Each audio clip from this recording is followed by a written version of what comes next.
Hi, my name is Peter Shin, and I'll be making a study guide for the current unit that we are working on about elections and voter turnouts and the demographics of it. Just a little background on the United States of America is that the population turns out to be about 327 million people, but those who actually vote turns out to be only 60%, which is 139 million. In 1789, only white male property owners, estimated to be 1 of 15 men, could actually vote for their government. Now, key figures were Benjamin Franklin and Susan B. Anthony and Elizabeth Stanton, and they were always fighting for suffrage and for the right to vote for African Americans and for women. There are always political trends and economic trends that occur in the United States history, but in this case, it's really the voter turnout and how it shifted because of these two trends.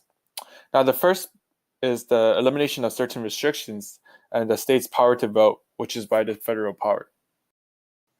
Over the course of many years, starting from the beginning of American history till now, there are really three main stages of three major people or major types of people that were able to vote. Now, this includes the religious people, which were mainly Christian people, and then later African Americans, then later to women. In American history, before it became its own independent country, we can see that the qualifications for people to vote actually required them to be a Christian or to be affiliated with the Christianity religion. Now, this was a big part of their life, and this was shown in the House of Burgesses as an example. Now, women in American history has always been struggling to find their votes, and it only happened in 1920 when they were able to find their suffrage due to the key figures Susan B. Anthony, Elizabeth Cady Stanton, Alice Paul, Ida B. Wells, and Lucy Burns.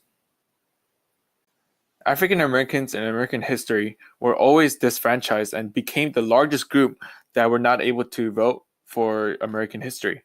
And they even had to resort to the Three-Fifths Compromise. But after the Civil War, the 15th Amendment was activated, which stated that no citizen shall be denied the right to vote.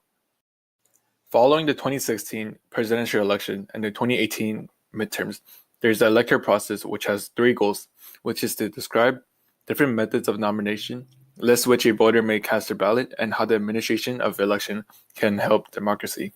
Now, democracy shapes our country into what we are today. Starting with the presidential election, there are really three ways that people from any party or group can run for office. This can be done by self-announcement, caucus, and convention. The most popular way that most people run for office is by convention, and which is by all major party becomes the nominee for a party.